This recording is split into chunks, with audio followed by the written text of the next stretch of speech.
আমারও 4টা ছেলে আছে, 2জন বড় হয়েছে, বালেগ হয়েছে। যখন বাসায় আসে, হোস্টেলে থাকে, বাসায় যখন আসে জোরের টাইমে আমি উঠলে তারা ঘুমায়া থাকবে, এটা হতে পারে না।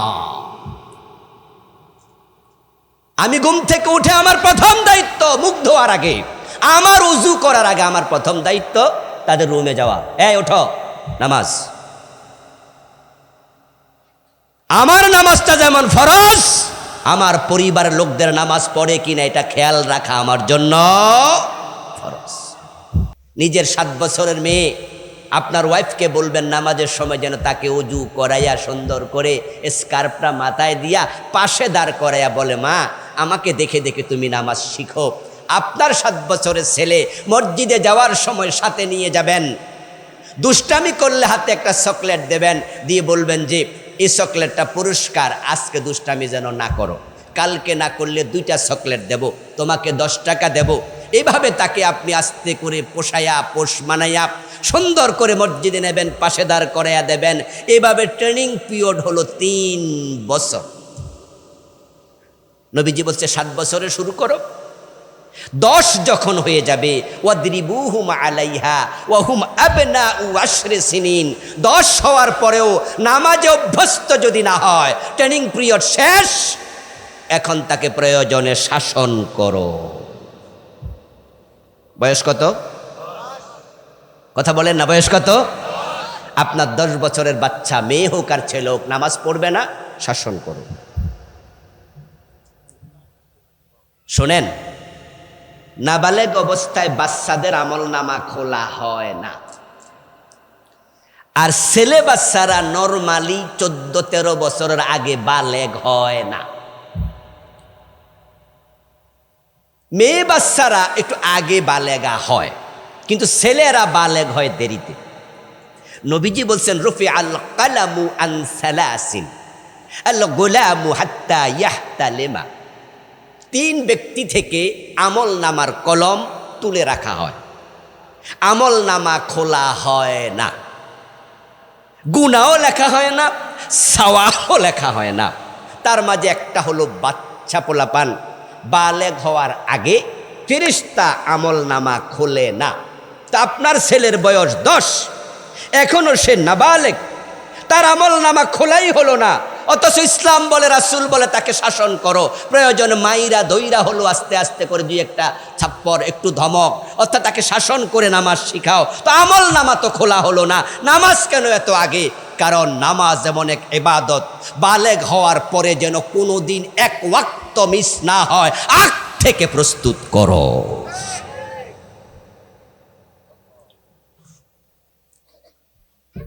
এখন প্রশ্ন হবে, তাহলে এই ছেলে যে নামাজ পড়লো সওয়াব কোথায় গেল? উত্তর বড় সহজ, আদ-দাল্লু আলাল খায়রি কাফাইলিহি ওয়াদ-দাল্লু আলাশ শাররি কাফাইলিহি। আমার রাসূল বলছেন, যে লোকটা ভালো কাজে সহযোগিতা করে, যিনি ভালো কাজ করেন তিনি যেমন সওয়াব পান, সমান সওয়াব আল্লাহ তাকেও দেয়। আর আপনার নাবালক বাচ্চার তো আমল নামা খোলাই হয় নাই, এটা ডাইরেক্ট মা বাবার আমল নামায় যোগ হয়ে যাবে। ইন্না আওলাদাকুম মিন কাসবিকুম, আরে আপনার সন্তান তো আপনার রিজিক, আপনার কামাই, আপনার দেহে, আপনার পকেটের টাকাটা আপনি কামাই করে ফকিরকে দিছেন, আপনি 10 টাকা দিলে ডাইরেক্ট যেমন 10 গুণ সওয়াব 100 টাকার আল্লাহ লিখে দেয়।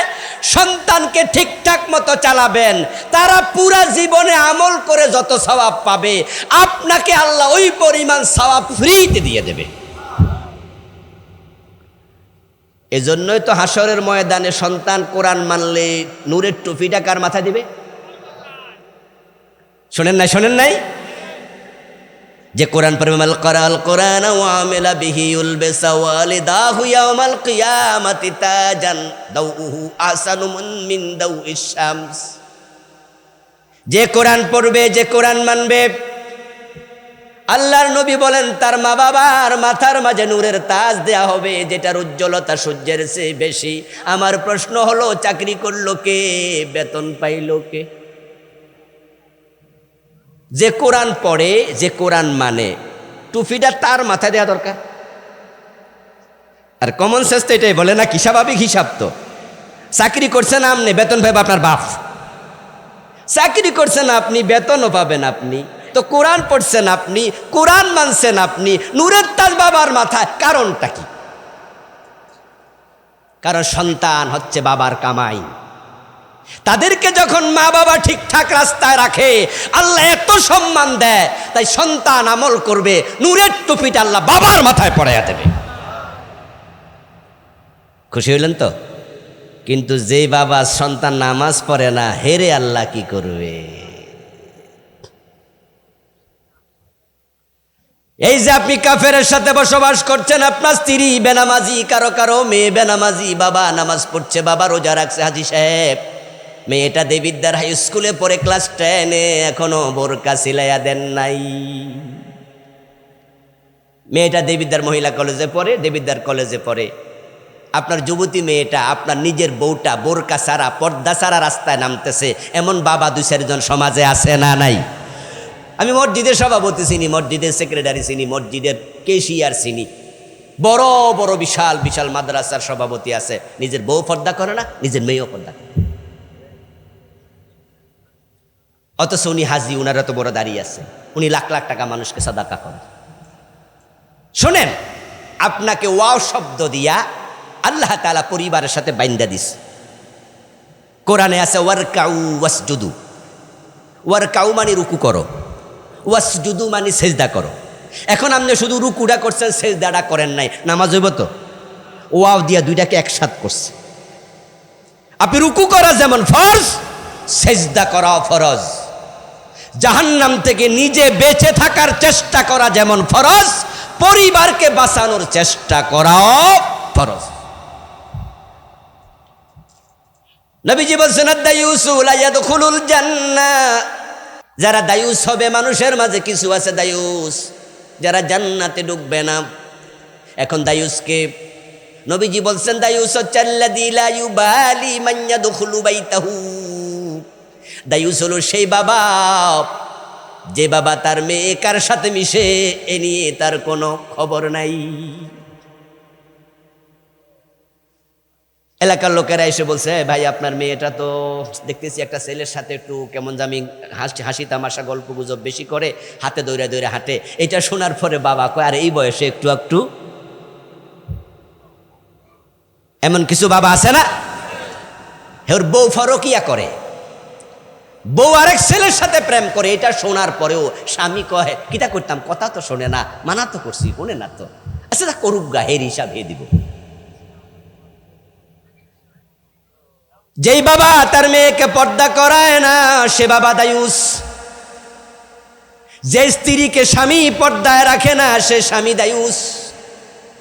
যে বোন পর্দা করে না, বড় ভাই শাসন করে না, পর্দা করতে বলে না, বড় ভাই দায়ুস। আপনি হাজি হন আর গাজী হন, মেয়ে যদি বেপর্দায় চলে আপনি দায়ুস। আর রাসূল বলছেন, দায়ুস জান্নাতে প্রবেশ করবে না। আমরা ওয়াজ শুরু করছিলাম কাদ আফলাহাল মুমিনুন, মোমেনরা সফল, আর সফলতার নাম জান্নাত। এই জান্নাতের খবর আপনাদের শোনাচ্ছি, কিন্তু আপনার বউ, আপনার বিবি, আপনার মেয়ে পর্দা না করলে আপনি জান্নাতি নন। আপনার ছেলে বেনামাজি হলে আপনি আর জান্নাতি নন। ওয়ামুর আহলাকা বিসসালাতি ওয়াস্তাবির আলাইহা। কোরআনে একটা আদেশকে আল্লাহ স্পেশাল করেছে, নামাজ নিজে পড়ো, পরিবারের লোকদেরকে নামাজের আদেশ করো।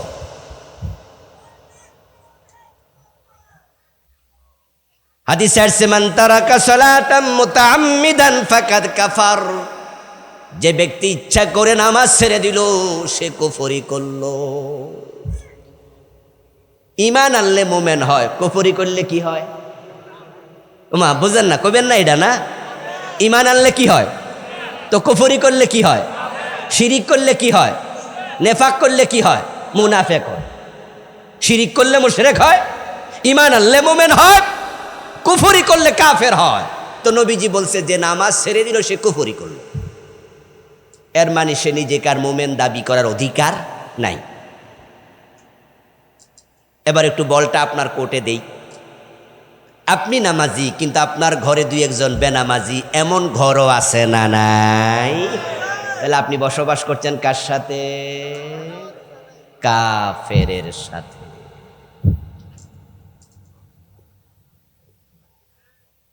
ও দোস্ত, আপনি নামাজি, আপনার যুবক ছেলে নামাজ পড়ে না, ফজরের টাইমে ঘুমায়া থাকে। বাবা শীতের মাঝে মসজিদে চলে গেছে ফজর পড়তে, অথচ যুবক ছেলে নামাজ পড়ে না, এমন ঘরও আছে।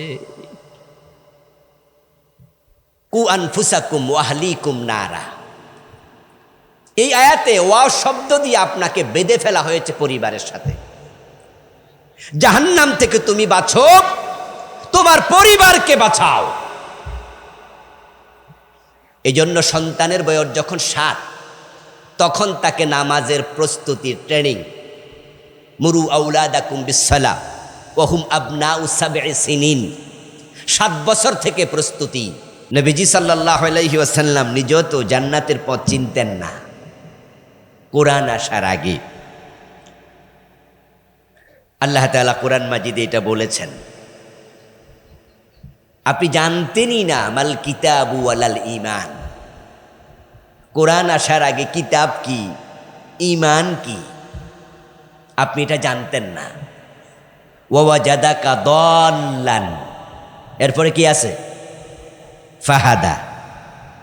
ওয়া ওয়াজাদাকা দাল্লান ফাহাদা। হে রাসূল, আল্লাহ তাআলা আপনাকে পেয়েছেন, আপনি সত্যের পথ সম্পর্কে অনবহিত ছিলেন। ফাহাদা, অতঃপর তিনি আপনাকে সত্যের পথ দেখাইছেন। সুবহানাল্লাহ। ওয়ামা কুনতা তাদরি মাল কিতাবু ওয়ালাল ঈমান। ও প্রিয় নবী, আপনার কাছে ওহী পাঠানোর আগে আপনি জানতেন না ঈমান কাকে বলে, আপনি জানতেন না কিতাব কি জিনিস। মাল কিতাবু, কিতাব কি আপনি জানতেন না, আপনি জানতেন না ওয়ালাল ঈমান, ঈমান কি।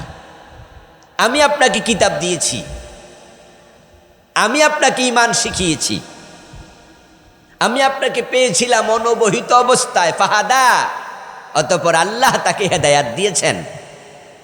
এই কিতাবের মাধ্যমে নবীজি হেদায়াত পেয়েছেন, সত্য পেয়েছেন। এখন এই কিতাব দ্বারাই অন্যরাও হেদায়াত পাবে। তাই নবীজি ১৬ লক্ষ সাহাবীর সামনে যখন আরাফার ময়দানে তিনি ভাষণ দিয়েছিলেন বিদায় হজের দিন, সেই ভাষণে নবীজি বলেছিলেন, আমি চলে যাব, তবে তোমাদের কাছে 2টি জিনিস রেখে যাব।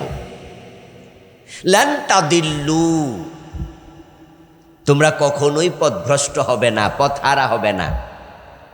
মা তামাসসাকতুম বিহিমা, যতদিন তোমরা এই 2টাকে আঁকড়িয়ে ধরবে।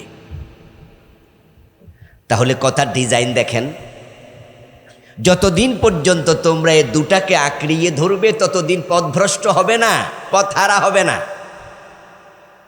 সহজ সরল শব্দের চয়ন দিয়ে বোঝা যায় এই 2টাকে মানুষ যখন ছেড়ে দেবে পথহারা হয়ে যাবে। আমি চলে যাব, বিদায় হজের দিন তিনি ইঙ্গিত দিলেন, আমি নবী চলে যাব, থাকবো না, তবে তোমাদের কাছে 2টি জিনিস রেখে যাব, যে 2টাকে সঙ্গে করে আমি নিয়ে যাব না। ও 2টাকে তোমরা আঁকড়াইয়া ধরো। আদ্দু আলাইহা বিন্নাওয়াজিজ, অন্য হাদিসে রাসূল বলেন আঁকড়িয়ে ধরবে তো আমার রেখে যাওয়া 2টি কিতাবের বিধানকে একবারে মাড়ির দাঁত দিয়া কামড়ায়া আঁকড়াইয়া ধরবে। কেমনে আঁকড়াইয়া ধরতে হবে? রাসূল শিখাচ্ছে বিন্নাওয়াজিজ, সামনের দাঁতকে নওয়াজিজ বলে না, একবারে মাড়ির দাঁত। আমরা যখন শক্ত হাড্ডি চাবাইয়া খাই তখন কোন দাঁত দিয়া কামড় দেই? এই জন্য দেখবেন মাড়ির দাঁত কিন্তু ডাবল, আর সামনের দাঁত হলো সিঙ্গেল। নবীজি আমাদেরকে বলছে আদ্দু আলাইহা বিন্নাওয়াজিজ, যে 2টি কিতাব আমি রেখে যাচ্ছি একবারে ওর বিধানগুলো মাড়ির দাঁত দিয়া কামড়াইয়া ধরি। তাহলে সাধারণভাবে ধরতে হবে, এটা না, শক্ত করে ধরো, এটাই তো বুঝাইছে নাকি? নাকি কোরআন শরীফ ধরে কামড় মারবেন? এই যে মাড়ির দাঁত দিয়ে কামড়ায় ধরো মানে শক্ত করে ধরিও। আল্লাহ বলতেছে ওয়াতাসিমু বিহাবলিল্লাহি জামিআ, আল্লাহ রশি কোরআনকে আঁকড়াইয়া ধরো। নবীজি সাল্লাল্লাহু আলাইহি সাল্লাম ব্যাখ্যা করছেন মাড়ির দাঁত দিয়ে কামড়াইয়া ধরো। তাহলে এবার বলুন তো, হেদায়াত পাওয়ার জন্য কোরআন হাদিস ভালো করে ধরা দরকার আছে না নাই? নবীজি দুটি জিনিসে তো রেখে গেলেন, কিতাব আল্লাহ ওয়া সুন্নতি, আল্লাহর কিতাব কোরআন, আমার সুন্নাহ হাদিস। যদি কোনো মানুষ হেদায়াত চায় তাকে আল্লাহর কোরআনের কাছে যেতে হবেই, আল্লাহর কোরআন তাকে পড়তে হবেই, আল্লাহর কোরআন তাকে বুঝতে হবেই। পড়ার পরে বুঝার পরে দায়িত্ব শেষ না মেনে চলতে হবে? ইয়েস। শুধুমাত্র পড়লে হবে না, এটা মানতে হবে, বুঝতে হবে। তা আপনারা যারা আমার সামনে আছেন তারা তো মানতে বুঝতে রাজি আছেন তো ইনশাআল্লাহ? তাহলে ফাঁকা জায়গা বন্ধ করেন। দেখেন এই যে লোকজন জায়গা পাবে না একটু পরে কিন্তু, আর ইনশাআল্লাহ। তা আপনারা যারা ফাঁকা রাখছেন তারা একটু বন্ধ করেন। আমরাও কোরআন পড়বো, বুঝবো, মানবো, অন্য অন্য ভাইদেরকেও সহযোগিতা করব। প্লিজ প্লিজ একটু আগায় যান, এ ফাঁকা জায়গা ফিল আপ করেন। ফাঁকা জায়গা থাকলে কিন্তু কেউ না কেউ বসবো ওখানে। মানুষ বসতে না পারলেও আরেকজন আছে, সে কে? ইবলিস। সে এসে বসে ধোকা দেবে, কুমন্ত্রণা দেবে। আমার প্রিয় ভাইয়েরা, কোরআন হচ্ছে হেদায়াতের একমাত্র কিতাব। যদি আপনি হেদায়াত চান, কোনো হুজুরের কাছে যান আর না যান, কিন্তু কোরআনের কাছে আপনাকে যেতে হবেই। যে কোরআন আমাদেরকে হেদায়াত দেবে, যে কোরআন থেকে আমরা হেদায়াত নেব, সে কোরআন মাজিদ থেকে আমি সূরা আল মুমিনুনের প্রথম দিকের কিছু আয়াত পড়েছি। সূরা আল মুমিনুন এটা মুমিনদের নামে নাজিল করা একটি সূরা। 1 বছর মুমিন এই নামেও একটা সূরা আছে, ওইটার নাম সূরাতুল মুমিন। আল্লাহ মুমিনদেরকে কতটা ভালোবাসেন যে তাদের নামে কোরআনে 2টা সূরা দিয়ে দিস, একটা 1 বছর আর একটা বহু বছর।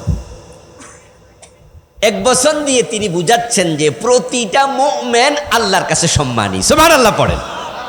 ইন্ডিভিজুয়ালি প্রতিটা মুমিন আল্লাহর কাছে সম্মানী। আসলেও মুমিন আল্লাহ তাআলার কাছে এতটাই সম্মানী, নবীজি বলছেন যে একজন মুমিন পৃথিবীতে থাকতে কিয়ামত হবে না। قال رسول الله صلى الله عليه وسلم لا تقوم الساعة على أحد يقول الله الله। সহিহ মুসলিমের হাদিস। জমিনে আল্লাহ আল্লাহ বলার মতো একজন মুমিন থাকলে আল্লাহ তার ওসিলায় কিয়ামত করবে না। প্রিয় ভাই আমার, বিয়ের দিন দুলার গুরুত্ব যেমন আল্লাহর জমিনে সব মাখলুকের মাঝে একজন মুমিনের সম্মান আল্লাহর কাছে তেমন। বিয়ের অনুষ্ঠানে অনেক লোক থাকে, কিন্তু থাকে না? বরযাত্রী 50 জন, 100 জন, 200 জন, 300 জন তো থাকে। মেয়ের বাবার গলার মাঝে ফাঁড়া দিয়া 300 মেহমান লইয়া যায়। এমনি যৌতুক নেয় না আর কি, কিন্তু কয় 500 লোক নেব, 300। মেয়ের বাবা রিক্সাওয়ালা, সেটা ভাবে না মেয়ে জন্ম দিছ কেন, এজন্য গলায় ফাঁড়া দিয়া হলো 300 মেহমান নিয়ে যায়। এই সমস্ত বাজে অভ্যাস দেবীর দ্বারা আসেনি কোনো, এগুলো ছেড়ে দেন। ইসলাম বড় সুন্দর। মেয়ের বাবা কোনো অনুষ্ঠানই করবে না। ইসলাম অলিমার সুন্নাহ দিয়েছে। অলিমা করার দায়িত্ব কি মেয়ের না ছেলের? জানেননি? জানেননি? অলিমা করা সুন্নাত কার জন্য? ছেলের জন্য। অলিমা ছেলে করবে। নবীজি সাহাবীকে বলছেন আউলিম ওয়ালাউ বিশাতিন, বিয়ে করছো? বলে হ্যাঁ। হাতের মাঝে একটু হলুদের হালকা দাগ দেখে নবীজি বলছেন যে বেটা গায়ে হলুদ মলুদ দিছি কি লাই, ঘটনা কি? জিজ্ঞাসা করছে কি খবর, বিয়ে করছো নাকি? সাহাবী বলে হ্যাঁ রাসূল, বিয়ে করছি।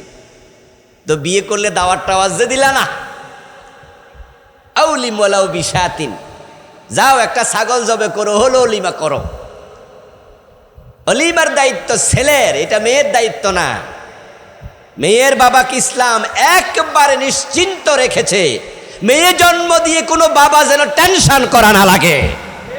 যৌতুক দূরের কথা, অলিমাটা পর্যন্ত তার দায়িত্বে দেন। বলং বিয়ে দিতে গেলে মোহর দিতে হয় কার? ও দেবিদ্বারের লোকেরা মোহর দেয় না নাকি? মোহর দিতে হয় কার? দেখেন এখানেও মেয়ের কোনো টেনশন নাই, মেয়ের বাবার কোনো টেনশন নাই। মোহর দেবে ছেলে। বিয়ে করার পর থেকে মেয়েটাকে খাওয়াবে কে? ভরণ পোষণ করবে কে? ঘর দিবে কে? ডাক্তারের কাছে নেবে কে? অলিমা করবে কে? তো মেয়ের টেনশন কি? দেখছেন ইসলাম মেয়ের বাবাকে কতটা নিশ্চিন্ত করেছে। কিন্তু আমরা ইসলাম না মানার কারণে আমাদের দেশেও এখন যাদের মেয়ে আছে, মেয়ে বড় হলে বাবার চেহারার মাঝে বোঝা যায় এখন তার টেনশনের চাপ, কষ্ট। ইসলাম থেকে আমরা দূরে সরে যাচ্ছি, এটা ঠিক নয়। আমাদেরকে ইসলামের দিকে ফিরে আসতেই হবে। আল্লাহ তাআলা ভালোবাসেন মুমিনকে বিয়ের দিনের দুলার মতো। বরযাত্রী 200 হোক 300 হোক, টোটাল অনুষ্ঠানে 1000 লোক খাবে, দুই পক্ষের মেহমানরা। কিন্তু সেদিন সেখানে যদি এমপি মন্ত্রী যেই থাকুক না কেন, বিয়ের দিন বড় টুপি টাকার মাথায়, সেদিন আকর্ষণের কেন্দ্রবিন্দু কে? সেদিন সবাই কিন্তু বরমুখী। যে এমপিকে দাওয়াত দিলেন, আপনার ছেলের বিয়ে, মেয়ের বিয়ে, আত্মীয়ের বিয়েতে এমপি আসে নাই, এতে করে বিয়ের কোনো সমস্যা নাই। এলাকার চেয়ারম্যানকে দাওয়াত দিছেন, তিনিও আসে নাই, বিয়ে হয়ে যাবে, কোনো সমস্যা নাই। কিন্তু বিয়ের অনুষ্ঠানে বর আসে নাই, তাহলে পুরো অনুষ্ঠানটাই তো মাটি। বর যদি না থাকে তো বিয়ে অনুষ্ঠান হবে কি? একবারে মাটি। বর আসার পথে অ্যাক্সিডেন্ট করে মরে গেছে, এমন ঘটনা ঘটে না? 1000 লোক দাওয়াত দিয়া খাওয়াচ্ছে, বিশাল কমিউনিটি সেন্টার আয়োজন করছে। মেয়ের বাবা, ছেলের বাবা, তারা খুব আনন্দে আছে। মেয়ের বাবা হেঁটে হেঁটে মানুষকে, মেহমানকে খোঁজ নিচ্ছে, ভাই কেমন হয়েছে তরকারি, ভাই ঠিক আছে নি, সমস্যা হলে এই তুমি কই দেখো ওনাকে একটু দাও। কি আনন্দ, মেয়ে বিয়ে দিচ্ছে। হঠাৎ খবর আসলো মোবাইলে, ছেলেটা আসার পথে অ্যাক্সিডেন্ট করে বর মরে গেছে। মেয়ের বাবার হাতে যদি ভাতের বল থাকে, ভাতের বলটাও পড়ে যাবে, দাঁড়ানো থাকলে মাটিতে বসে যাবে। একজন ব্যক্তির অনুপস্থিতি পুরা অনুষ্ঠানকে শেষ করে দেয়। আল্লাহর এই জমিনের দিকে আল্লাহ তাকিয়ে দেখবেন, মানুষ আছে 1000 কোটি, 1100 কোটি মানুষ, এখন 800 কোটি, সেটা বেড়ে হয়ে যাবে 1500 কোটি। কিন্তু আল্লাহ দেখবেন যে একজন মুমিন নাই, তখন আকাশ জমিন আর আল্লাহ রাখবেন না, আসার মেরে ভেঙ্গে দেবেন। এটার নাম কিয়ামত। কিন্তু যদি একজন মুমিনও থাকে, কিয়ামত হবে না। মুমিনের আল্লাহর কাছে অনেক সম্মান, এজন্য তিনি মুমিনকে নাম দিয়া 2টি সূরা নাজিল করলেন, একটা 1 বচন আর একটা বহু বচন। সূরাতুল মুমিন 1 বচন, সূরাতুল মুমিনুন বহু বচন। সূরাল মুমিনুন আল্লাহ তাআলা শুরু করলেন কাদ আফলাহাল মুমিনুন বলে। তিনি একবারে প্রথম আয়াতেই মুমিনদেরকে সুসংবাদ দিলেন, ঘোষণা করে দিলেন, কাদ আফলাহাল মুমিনুন, তোমরা যারা মুমিন আছো, আমি আল্লাহর ঘোষণা, তোমরা সবাই সফল হয়ে গেছো। মুমিনরা নিশ্চিতভাবে সফল। কদ, এখানে কদ শব্দটি লিত্তাহকিক, এটা আসছে ধীরতার জন্য। মানে মুমিনরা যে সফল, এই শব্দের আগে আল্লাহ ধীরতার কাদ দিয়েছেন। এর মানে হলো মুমিনদের সফলতার মাঝে কোনো সন্দেহ নাই।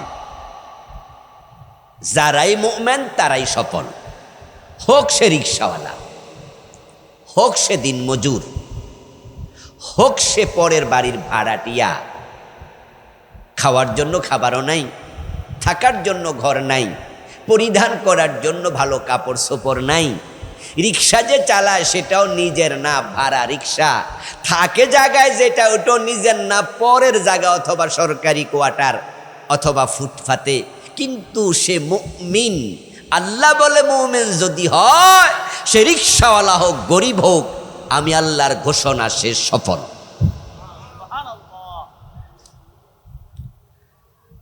এর বিপরীতে চলে যান, হাজার কোটি টাকা আছে, বিঘা বিঘা জমিন আছে, দেশের বড় ক্ষমতার চেয়ারটাও নিজের অধীনে আছে, কিন্তু মোমেনের তালিকায় তার নাম নাই।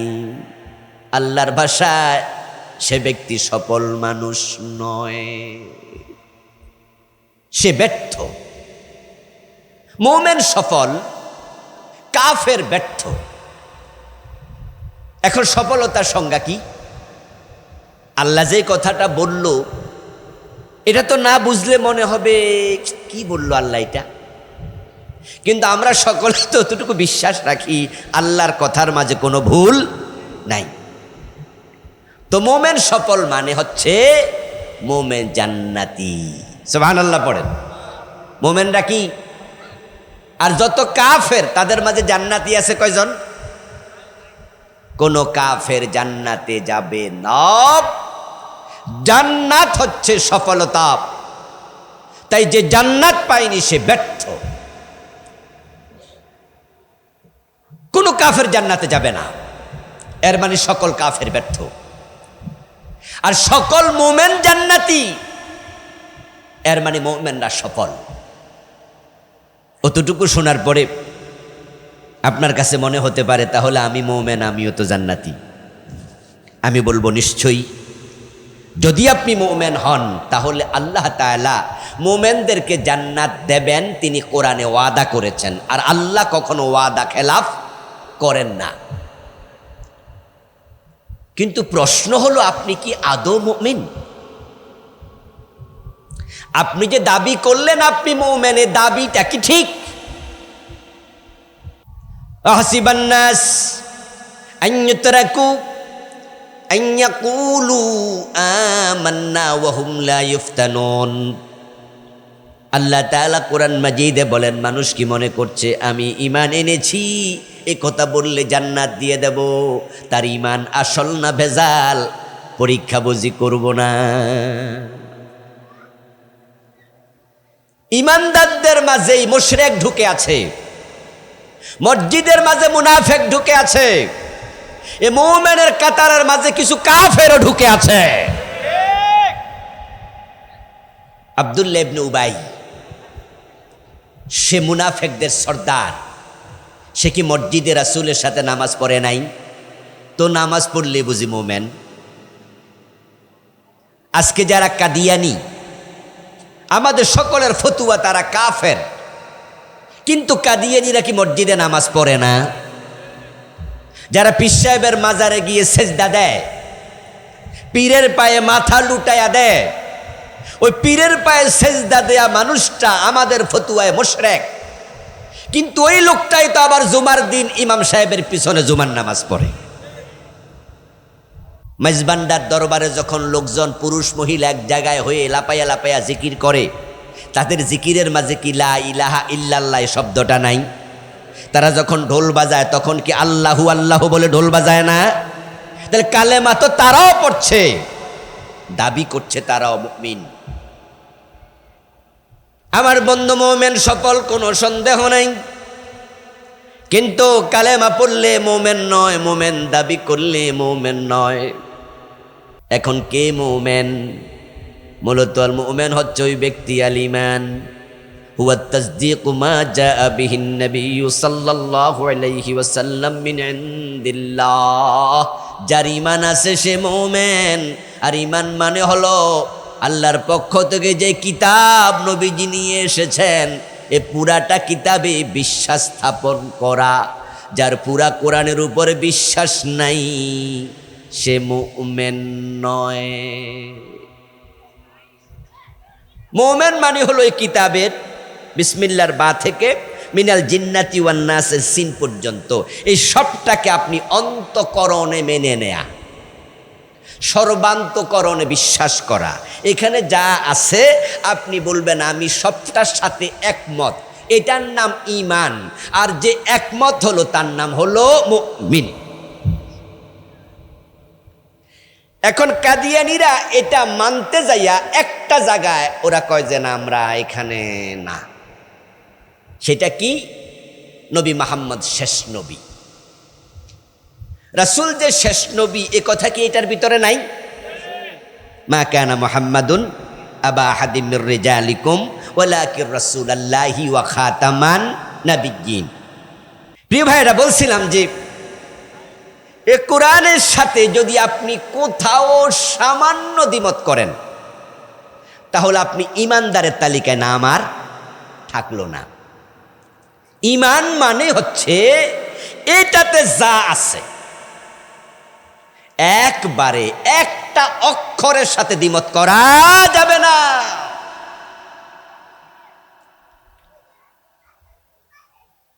প্রিয় ভাই, শিক্ষিত মানুষেরা জানেন, আমরা যখন কোথাও অঙ্ক করি, আচ্ছা মাঝে মাঝে দশমিকের কারণে অঙ্ক ভুল হয়ে যায় না? আচ্ছা দশমিক মানে কি? এই একটা ফোড়া আর কি। দশমিক মানে তো কলমের একটা গুতা মাত্র, এ টান মানও দেয়া লাগে না, এটা গুতা মারছেন। কিছু অঙ্ক আছে যে শুধু দশমিক ভুল হয়েছে, পুরা কাটা। ইমানের ক্ষেত্রে আল্লাহ কাউকে দশমিক পরিমাণ ছাড় দেবে না। আমলের ভুল, আমলের ভ্রান্তি আল্লাহ ছাড় দেয়। যেমন আমরা যে আজকে মাগরিবের নামাজ পড়লাম, মাগরিবের নামাজের মাঝে 5 মিনিট ধরেন ফরজ পড়তে সময় লাগছে। এখানে 5 মিনিটে কি আমাদের মন নামাজের ভিতরে ছিল, না মাঝে মাঝে একটু লড়ছে? লড়ে না? আপনি মসজিদে মন, কিন্তু দেবিদ্বার বাজারে চলে গেছে। এগুলো হলো আমলের ত্রুটি। আমাদের আমলগুলো 100% সহি সব হয় না, কিন্তু আল্লাহ তাআলা এই ত্রুটিগুলো ক্ষমা করবেন, মাফ করবেন, ছেড়ে দেবেন। এটা মানুষের দুর্বলতা আল্লাহ বোঝে। সে নামাজে দাঁড়াইছিল কিন্তু শয়তানের সাথে পারে নাই, শয়তান তাকে ধোঁকা দিয়েছে। এখানে আল্লাহ ছাড় দেয়। আমলের ভুল হলে আল্লাহ মাফ করে। রোজা রেখেছেন, পেটের রোজা না খাইয়া থাকা, চোখের রোজা হারাম কিছু না দেখা, মুখের রোজা হারাম কথা না বলা, কিন্তু রোজা রাখার পরে দেবিদ্বার শহরে গেলে বেপর্দা মেয়ে চোখে পড়ে না, ত্রুটি হয়ে গেল, চোখের রোজা নষ্ট হয়ে গেল, আল্লাহ ছাড় দেয়। কিন্তু ইমানের ব্যাপারে আল্লাহ কোনো ছাড় দেন না। এজন্য কাদিয়ানীরা নবী মুহাম্মদ সাল্লাল্লাহু আলাইহি ওয়াসাল্লাম শেষ নবী, এই জায়গায় এসে তারা ভুল করে ফেলল। তারা গোলাম আহমদ কাদিয়ানকেও নবী মানল। ইমান আছে না গেছে? শেষ। এই কোরআনে যা আছে সব মানার নাম ইমান। এখন কোরআন মাজিদে আছে নবীজি শেষ নবী, কাদিয়ানি মানলো না, ইমান শেষ। এই কোরআনের মাঝে আছে সুর ধরে হাত কাটো, আসেনি? 54 বছরে কয়দিন কাটছেন? এর মানে আপনারা মানেন না এটা। আয-যানিয়াতু ওয়াজ-যানি ফাজলিদু কুল্লা ওয়াহিদিম মিনহুমা মিআতা জালদা। জেনাকারিনী নারী, জেনাকারী পুরুষ, তাদেরকে 100 বেত লাগাও। যদি তারাও বিবাহিত হয়, বিবাহিত হলে পাথর মেরে হত্যা করো। এমন বিধান ইসলামে আছে না নাই? যে 100 বেতের কথা কোরআনে আছে, 54 বছরে কয়দিন মানছেন? কোরআনের মাঝে আছে লাহুল খালকু ওয়াল আমর, সাবধান, সৃষ্টি যার, আইন চলবে শুধুই তার। কথাটা বলেছেন কে? সুবহানাল্লাহ। আল্লাহর কথা বলছেন না কেন? কোরআন কার কালাম? তাআলা লাহুল খালকু ওয়াল আমর, সাবধান, সৃষ্টি যার, আইন চলবে শুধু তার। এই কথাটা কার? তো সৃষ্টি কার, আইন চলবে কার? 54 বছরে আল্লাহর আইনে দেশ চালাইছেন তো। কোরআনের মাঝে আছে ইনিল হুকমু ইল্লা লিল্লাহ, আল্লাহ ছাড়া কারো আইন মানা যাবে না। তাহলে এখন বঙ্গবন্ধু দেশ স্বাধীন করলো, তারপরে ডক্টর কামাল মিয়া 72-এ সংবিধান বানাইলো, তারপরে দেশের কিছু আইন ঢুকাইলো। ওই ব্রিটিশদের থেকে হাওলাত করে। আল্লাহ কয় আমার কোরআনের আইন ছাড়া কারো আইন মানা যাবে না, আর আমরা 54 বছর ব্রিটিশ আইন মেনে চলছি। তো কাদিয়ানি এক জায়গায় নাম আইনা বিপদে পড়ে গেল, ইমানদারের তালিকায় নাম নাই। এখন আমরা তো কত জায়গায় বাদ দিয়া বসে আছি, আমাদের ইমানের খবর কি? আত্মসমালোচনা করুন। এই জন্য আপনি যদি নিজের নামটা মোমেনের তালিকায় আনতে চান, তাহলে আপনাকে দ্ব্যর্থহীন কণ্ঠে একটা কথা বলে যেতে হবে মরা পর্যন্ত, যে আমি আল্লাহ ছাড়া কারো আইন মানি না, মানি না, মানি না।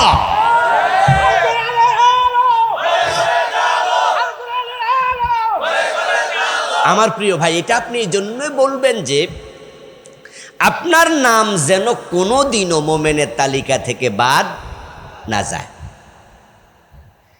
আরে আমরা আজকে এখানে কয়জন মানুষ আছি? এখন আমরা যদি সবাই মিলেও বলি যে ঠিক আছে আল্লাহ ছাড়া কারো আইন মানি না, কালকে কি বাংলাদেশে আল্লাহর আইন কায়েম হয়ে যাব? হবে না। কিন্তু এই কথা বলে আমার লাভ কি? আমার নামটা কমপক্ষে কাফেরের খাতায় যাবে না। আরে দেশে আল্লাহর আইন আইলো কি আইলো না এটা পরে, কিন্তু আগে তো নিজেকে জাহান্নাম থেকে বাঁচাতে হবে, ঠিক কি না?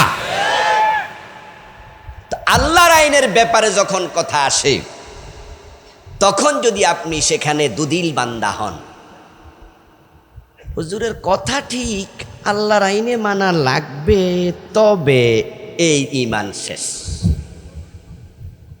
যেই মাত্র তবে বলছেন, প্রমাণ হয়ে গেল আপনি এখনো সর্বান্তকরণে কোরআনের সাথে একমত হতে পারেন নাই। আমার প্রিয় ভাইয়ারা, আল্লাহ তাআলা সূরাতুল মুমিনুনের শুরুতে মোমেনদেরকে জান্নাতের খবরটাই মূলত দিলেন। কাদ আফলাহাল মুমিনুন, মোমেন সফল। এর মানে মোমেন পয়সাওয়ালা হবে, এটার নাম সফলতা নয়। মোমেন জমির মালিক হবে, এটার নাম সফলতা নয়। মোমেনের বিশাল বড় বড় বিল্ডিং থাকবে, এটার নাম সফলতা নয়। মোমেনের ক্ষমতা থাকবে, এমপি মন্ত্রী চেয়ারম্যান হবে, এটার নাম সফলতা নয়। কারণ যদি ক্ষমতার নাম সফলতা হতো, ফেরাউনও সফল মানুষ থাকতো। ফেরাউনের হাতে ক্ষমতা ছিল কিনা? কিন্তু সে সফল না ব্যর্থ? টাকার নাম সফলতা হলে কারুনও সফল হতো। কারুন কি গরিব ছিল না ধনী ছিল? কিন্তু কারুন সফল না ব্যর্থ? আর হযরত বেলাল পয়সা ছিল, এলাকার নেতা ছিল। আরে বেলাল ছিলেন একজন দাস, কৃত দাস, বাজার থেকে কিনে আনছে, গলায় রশি লাগায় টানছে। উনাদেরকে মানুষ মনে করা হতো না, সমাজে মানুষের মর্যাদাটুকু দিত না। ওই বেলাল রাদিয়াল্লাহু তাআলা আনহু নবীজির মসজিদের বারান্দার সাহাবী ছিলেন, আহলে সুফার সাহাবী। 70 জনের মতো সাহাবী থাকতো, কন্টিনিউ, কম বেশি, কখনো বাড়তো কখনো সামান্য কমতো। যাদের ঘর বাড়ি কিচ্ছু ছিল না, তার খাবারটাও ছিল না। আবু হুরায়রা রাদিয়াল্লাহু তাআলা আনহু থেকে বর্ণিত হাদিস আছে যে মসজিদে নববীর বারান্দায় আমরা 70-এর বেশি সাহাবী থাকতাম। মাঝে মাঝে এমন হতো 2 দিন 3 দিনও আমাদের খাবার জুটতো না। ধনী সাহাবীরা যাদের খেজুরের বাগান ছিল, কখনো কখনো কেউ কেউ মসজিদে আসার সময় খেজুরের একটা কাদি, একটা সরা কাইটটা তারপর ওইটা কান্দে করে আনতো, মসজিদে নববীর বারান্দার পালার সাথে এটা বেঁধে ঝুলাই রাখতো, আর আমরা সেখান থেকে 1-2টা করে খেজুর খেয়ে জীবন কাটাতাম। বেলাল তাদের একজন। আবু জেহেল ছিল নেতা, বেলাল ছিল কৃতদাস। সেখানে উতবা সাহেবা যারা ছিল পয়সাওয়ালা, বেলাল ছিল তাদের বিপরীতে। থাকার ঘর নাই, খাওয়ার খাবার নাই, কিন্তু বেলাল একজন সফল মানুষ, এটা নিয়ে আমাদের কারো সামান্য সন্দেহ নাই। আর বেলালের সফলতা টাকায় নয়, বেলালের সফলতা ক্ষমতায় নয়, বেলালের সফলতা হলো প্রিয় নবী বেলালকে জীবিত থাকতে বলছে, বেলাল আমি জান্নাতে ঢুকেছি, জান্নাতে আমার আগে আগে তোমার পায়ের শব্দ শুনেছি। বেলাল জান্নাতি মানুষ। এই জন্য হযরত ওমর বলতেন, মানে ইতাজ্জাবি মাকানিহি ফালিয়ানজুর ইলা ফিরাউন। ওমান ইতাজ্জা বিমালিহি ফালিয়ানজুর ইলা কারুন ওমান ইতাজ্জা বিনাসাবিহি ফালিয়ানজুর ইলা আবি লাহাব ইন্নামাল ইজ্জাতু বিত্তাকওয়া ক্বালা তাআলা ওয়া তিলকাল জান্নাতুল্লাতী নুরিসু মিন ইবাদিনা মান কানা তাকিয়্যা। ওমর বলতেন, টাকাওয়ালারা মনে করবা না সফল, তাহলে ফেরাউন সফল হতো। ও ক্ষমতাওয়ালা এমপি মন্ত্রীরা মনে করবা না তোমরা সফল, তাহলে ফেরাউন সফল হতো। ও যারা ভুইয়া বংশের সদ্রি বংশের ছেলেপেলেরা ভাববা না বড় বংশের ছেলে তুমি সফল, তাহলে তো আবু লাহাব কুরাইশ বংশের ছিল, ঠিক কিনা? আবু লাহাব সফল হতো। সফলতা হচ্ছে তাকওয়ার মাঝে, সফলতা হচ্ছে ঈমানের মাঝে। আল্লাহ তাআলা বলছেন, আমি মুত্তাকিদের জন্য, মুমিনদের জন্য জান্নাত বানাইছি। বেলাল সফল হয়েছেন কারণ দুনিয়ায় থাকতে জান্নাতের সার্টিফিকেট পেয়েছেন। আমরা কি জান্নাতে যেতে চাই? জান্নাত কিন্তু দুনিয়ায় থাকতে পাওয়া লাগবে, মরার পরে না। মরার পরে যারা জান্নাত পাবে তারা মাইরি খাইয়া পাবে। মোমেনদের মাঝে অসংখ্য জাহান্নামী আছে, যাদেরকে আল্লাহ তাআলা জাহান্নামে দিয়ে দেবেন শুরুতে নির্দিষ্ট মেয়াদের শাস্তি। ওরা জাহান্নামে জ্বলে পুড়ে ছাই হয়ে তারপরে কোনো এক সময় মুক্তি পাবে। আর যে মোমেনেরা দুনিয়ায় থাকতে জান্নাত কামাইছে তারা মরার সাথে সাথে জান্নাত পেয়ে যাবে। এটা কোরআনের আয়াতে আছে, الذين تتوفاهم الملائكة طيبين يقولون سلام عليكم ادخلوا الجنة بما كنتم تعملون। সুবহানাল্লাহ পড়েন একবার কোরআনের আয়াত। যারা ভালো মানুষ, যারা ঈমানের উপরে আছে, কালেমায়ে তয়্যিবা নিয়ে বেঁচে আছে, তাদের জান কবজ করার জন্য ফেরেশতা যখন আসবে, ইয়াকুলুনা সালামুন আলাইকুম, এসে আপনাকে সালাম দেবে। তারপরে এবার আজরাইল আসবে, আজরাইল এসে আপনার শিয়রের পাশে বসবে, বসে বলবে উদখুলুল জান্নাহ, দুনিয়াতে আর থাকা দরকার নাই, আমি তোমার জান্নাত নিয়ে এসেছি, তুমি জান্নাতে প্রবেশ করো। উদখুল হাদিহিল জান্নাহ, এই তোমার জান্নাত। এখন জান্নাত ফেরেশতা আজরাইল কিভাবে নিয়ে আসবে এটা আমরা জানি না। জান্নাতের ভিডিও নিয়ে আসতে পারে, জান্নাতের ছবি নিয়ে আসতে পারে। এখন তো আমরা পৃথিবীর বিভিন্ন জায়গা থেকে দেখা যায় লাইভে আমরা কত কিছু দেখি। যেমন ধরুন ব্রডকাস্ট হচ্ছে একবারে হোয়াইট হাউস থেকে প্রেসিডেন্ট ডোনাল্ড ট্রাম্পের কোনো বক্তব্য, উনি বক্তৃতা দিচ্ছেন এখান থেকে কত হাজার মাইল দূরে আমেরিকা, কিন্তু আমরা কি ডাইরেক্ট টেলিভিশনে দেখি না? কোনায় লেখা থাকে LIVE, বাংলা কি মানে সরাসরি, ইংরেজিতে লাইভ বলছে, বাংলায় হলো কি সরাসরি, মানে সরাসরি। আপনি যা দেখছেন এটা কিন্তু ভিডিও না, যা দেখছেন এটা কিন্তু ছবি করে দেখানো হয় নাই, বরং আপনাকে সরাসরি লাইভ LIVE, সে ঠিক অ্যাডভান্স মানে তখনই ওই সময় ওই ইন দ্য টাইম সে কথা বলছে। আর আপনি বাংলাদেশ থেকে দেখছেন। আজকের যদি মিডিয়া, আজকের বিজ্ঞান যদি আমেরিকার হোয়াইট হাউসের সে ডোনাল্ড ট্রাম্পকে লাইভ দেখাতে পারে, আল্লাহর জান্নাতকে আরো উত্তম পন্থায় ওই মরা মানুষের সামনে হাজির করার ক্ষমতা আল্লাহর আছে না নাই? এই জন্য ফেরেশতা বলবো উদখুলুল জান্নাহ, তুমি জান্নাতে চলে আসো।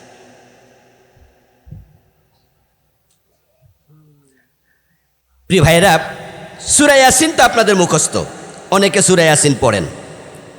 সূরা ইয়াসিনে একজন ব্যক্তির ঘটনা আছে, তার নাম হলো হাবিবে নাজ্জার। হাবিবে নাজ্জার ঈসা আলাইহিস সালামের উম্মতের একজন ছিলেন। এই হাবিবে নাজ্জারকে পাথর মেরে হত্যা করা হয়েছিল। কাফেররা ওনাকে পাথর মেরে হত্যা করছে, সাথে আরো দুইজন ব্যক্তিকে। ওই হাবিবে নাজ্জারের কথা আল্লাহ সূরা ইয়াসিন ওয়ামা লিয়ালা আবদুল্লাহ আছে না, এখান থেকে ওনার কথা শুরু হয়েছে। এর আগে একটু ওয়াজা আমিন আকসাল মাদিনাতি রাজুলুন ইয়াসা, এই রাজুল মানে হাবিবে নাজ্জার। কাফেররা পাথর মারল, যখন পাথর মুরাকে হত্যা করতেছে তখন কোরআনে আল্লাহ বলে কিলা দুখুলিল জান্নাহ।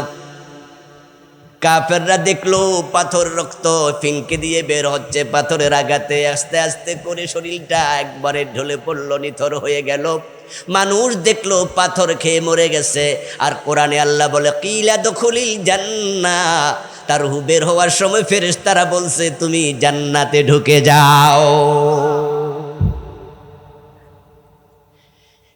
এখন মুমিন হলে আপনি জান্নাতি, তাহলে জান্নাতের সুসংবাদ মুমিনদের জন্য। আর যারা মুমিন হবে তারা পুরা কোরআনটা মানতে হবে, বাহিরে চলতে পারবে না। তাহলে 54 বছর যে আমরা কোরআনের আইন হাত চোর ধরে হাত কাটছি না, আচ্ছা যা হয়েছে হয়েছে, আগে করি নাই, যেহেতু বেঁচে আছি এখন তো করার সুযোগ আছে নাকি? চোর ধরে হাত কাটা হোক, ডাকাত ধরে শুলে দেয়া হোক, জেনা করলে 100 বেত লাগানো হোক, মদ পান করলে 80 বেত লাগানো হোক, যারা দেশের টাকা চুরি করবে, চাঁদাবাজি করবে, তাদেরকে আইনের আওতায় এনে দেশে শান্তি প্রতিষ্ঠা করা হোক, এমন আইন দরকার আছে না? না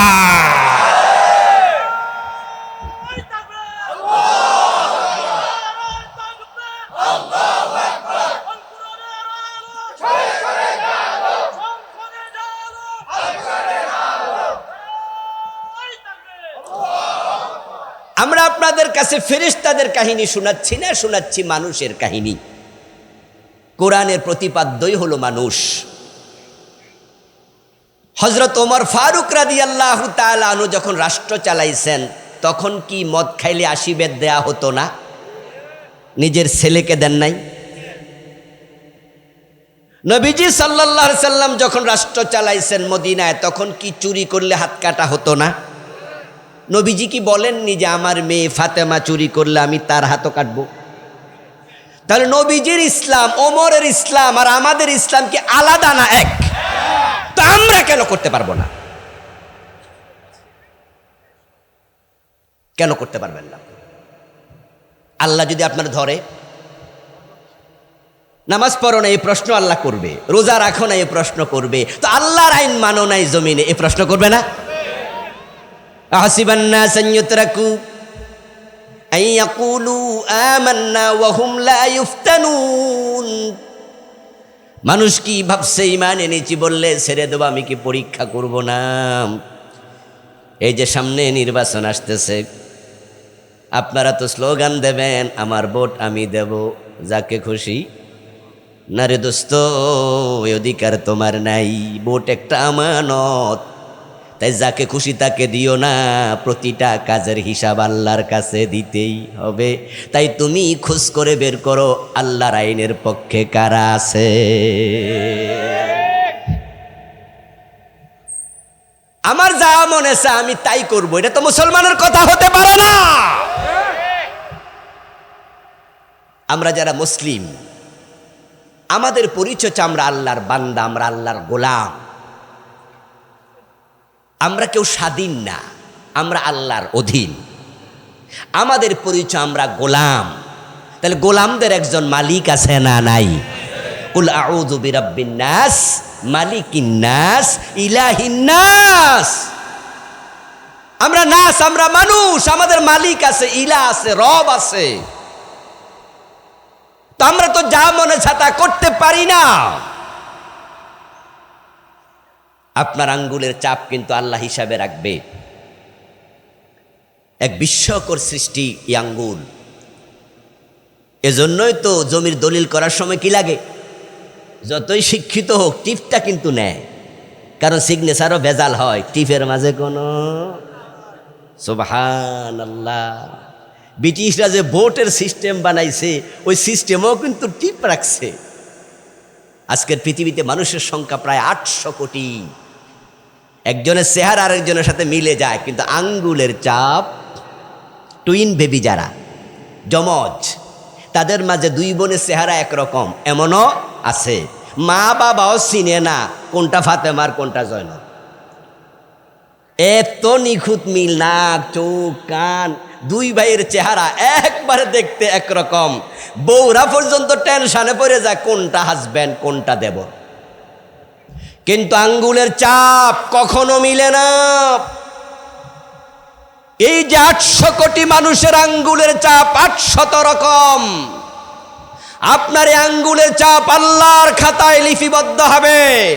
আপনার আঙ্গুলের চাপ দিয়ে কে চেয়ারম্যান হয়েছে, কে মেম্বার হয়েছে, কে এমপি হয়েছে, কে নেতা হয়েছে, যদি জালেমের পক্ষে চাপ দাও আল্লাহ তোমাকে ছাড়বে না। জটিল জটিল। তাহলে মুমিন যদি আপনি হতে চান, অবশ্যই আপনাকে আল্লাহর কোরআন পুরাটা মেনে নিতে হবে। এখন কেউ কেউ বলো হুজুর ইসলাম কায়েম হোক, আমরা তো চাই, তবে আপনারা হুজুররাই তো এক হইতে পারেন না, কয় না? আর ইসলাম তো আমরা বুঝি দরকার, তো আপনারা হুজুররা তো এক হইতে পারেন না, এই জন্য না আমরা অন্যদিকে যাই। আপনার মাঝে এত দল কেন? তো এই প্রশ্ন কইরা মনে হয় উনি আমরারে ঠেকাই দিছে, তাহলে ওনার জন্য আবার অন্য দল করা জায়েজ, যেহেতু উনি প্রশ্ন করছে আর আমরাও বলছি ঠিক কথাই, তো কত দল। প্রিয় ভাইয়েরা, এলাকায় যদি মসজিদ 4-5টা থাকে, আপনি বলবেন যে মসজিদ যেহেতু বেশি সুতরাং মন্দিরে যাই, ঠিক না?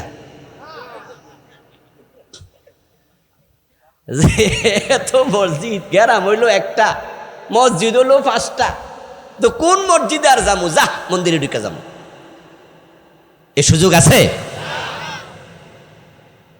আপনি যে কোনো মসজিদে যান তাহলে নামাজ হয়ে যাবে। আল্লাহর দিন কায়েমের কথা যত ইসলামী দল বলে যে কোনো একটা সদস্য হন আল্লাহ ছেড়ে দেবে, কিন্তু ইসলামী দলের বাহিরে গেলে আল্লাহ ছাড়বে না।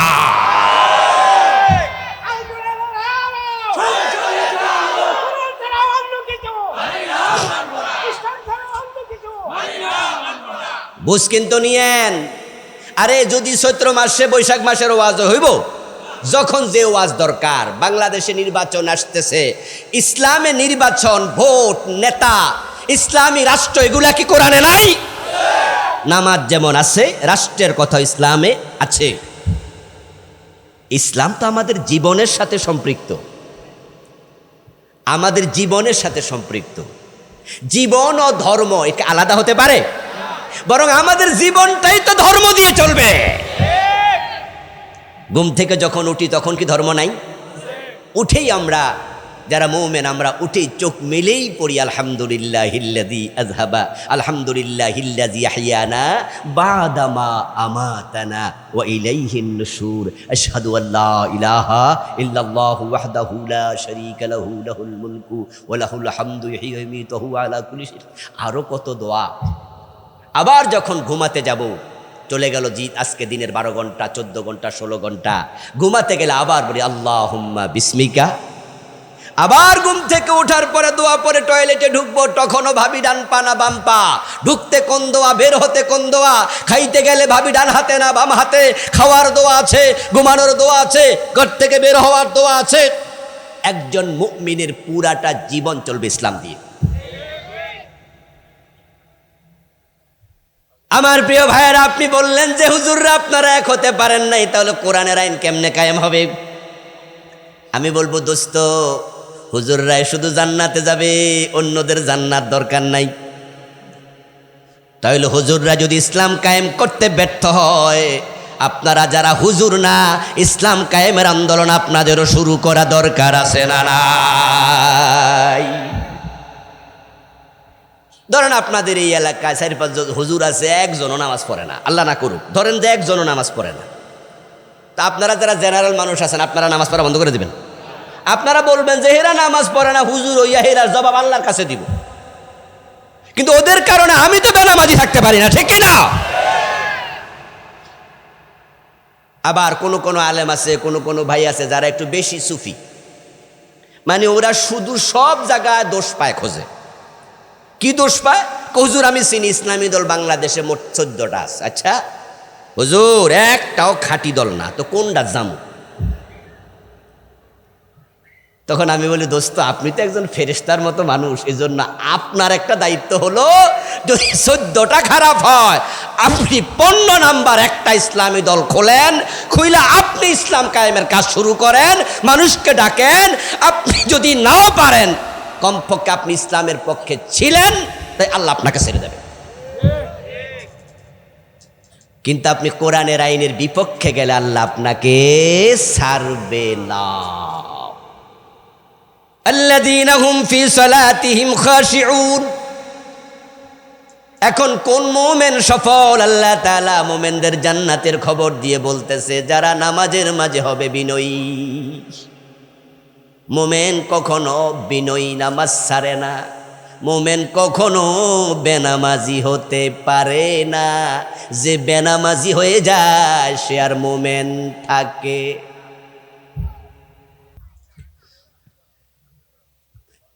কাদ আফলাহাল মুমিনুন আল্লাযীনা হুম ফি সালাতিহিম খাশিউন। এবং নামাজটার মাঝে খুশু লাগবে, খুশু মানি মনোযোগ। ওয়াল্লাযীনা হুম আনিল লাগবি মুরিদুন। সফল মুমিনের আরেকটা পরিচয় হলো তারা অপ্রয়োজনীয় কথা বলে না, অপ্রয়োজনীয় কাজ করে না। অপ্রয়োজনীয় কথা কাজ থেকে যে মুক্ত থাকে তার নাজাত সহজে মিলে যাবে। নবীজি বলছেন, মান সামাতা নাজা মান সাকাতা নাজা। যে কথা কম বলে তার মুক্তি বড় সহজ। কথা কম, মিথ্যা হবে কম। কথা কম, গীবত হবে কম। অপ্রয়োজনীয় কথা বলবেন না, চুপচাপ থাকবেন। তবে হ্যাঁ, চুপ থাকার চেয়ে আল্লাহর স্মরণ উত্তম। যেখানে ভালো কথা বলার সুযোগ আছে ওখানে চুপ না থেকে ভালো কথা বলা উত্তম। কাউলুন মারুফুন সাদাকা। নবীজি বলছে, একজন পথ দেখালো, এই পথ দেখানোটা সাদকা হয়ে যায়। কারো সাথে একটা ভালো কথা বললেন, এটাও সাদাকা। প্রিয় ভাইয়েরা আমার, সূরা আল মুমিনুনের প্রথম 10টি আয়াত মুমিনদের জন্য খুব গুরুত্বপূর্ণ। অনেকগুলো সুন্দর মেসেজ আল্লাহ এখানে দিয়ে তারপরে তিনি 10 নম্বর আয়াতে বলছে, যারা এই আমলগুলো করবে, কথাগুলো মানবে, উলাইকা হুমুল ওয়ারিসুন আল্লাযীনা ইয়ারিসুনাল ফিরদাউসা হুম ফিহা খালিদুন। এই আইন এগুলো মানবে, তাহলে আমি আল্লাহ ওয়াদা দিলাম তাদেরকে জান্নাতুল ফিরদাউসের মালিক বানাবো। যারা যাকাত দেবে, যারা ওয়াদা রক্ষা করবে, যারা আমানতের খেয়ানত করবে না, যারা লজ্জাস্থানের হেফাজত করবে, নামাজের ব্যাপারে সিরিয়াস হবে। প্রথম দিকে একবার বলেছেন, শেষ দিকে আরেকবার বলেছেন। মৌলিক 7টা গুণ এখানে আছে। তা আপনাদের বাড়িতে কোরআন আছে, অনুবাদ আছে, তাফসীর এখন বাংলায় আছে। পড়বেন, মানবেন, জানবেন। আল্লাহ তৌফিক দান করুন। সকলে বলি আমিন। প্রিয় ভাইয়েরা আমার, আমাদের পরবর্তী বক্তা আমার ভাগিনা, একবার আমার আপন ভাগিনা মুজাম্মেল মনোয়ার, আমার জ্যাঠাতো বোনের ছেলে। সে ইনশাআল্লাহ আমার পরে আলোচনা রাখবে। ভালো বক্তা, আলহামদুলিল্লাহ, কণ্ঠশিল্পী, ভালো গান গাইতে পারে। তারা সিদ্ধান্ত নিয়েছে এশারের নামাজ আপনাদেরকে সাথে নিয়ে আলোচনার পর একসাথে পড়বে, নাকি? তাহলে আমার পরেই এখনই সে আলোচনা শুরু করছে। আপনারা শুনলে আলোচনা খুবই খুশি হবেন ইনশাআল্লাহ। খুব ভালো বলে। এই জন্য সকলকে অনুরোধ করব, না উঠে পরিবেশটাকে মাহফিলের সঙ্গতিশীল রাখুন। আমি যা বললাম আল্লাহ আমাকে, যারা শুনলেন সকলকে আমল করার তৌফিক দিন। আমিন। ওয়াসসালামু আলাইকুম ওয়া রাহমাতুল্লাহি ওয়া বারাকাতুহু।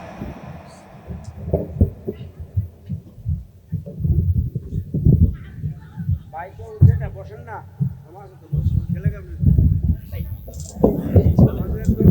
নামাজ পড়ে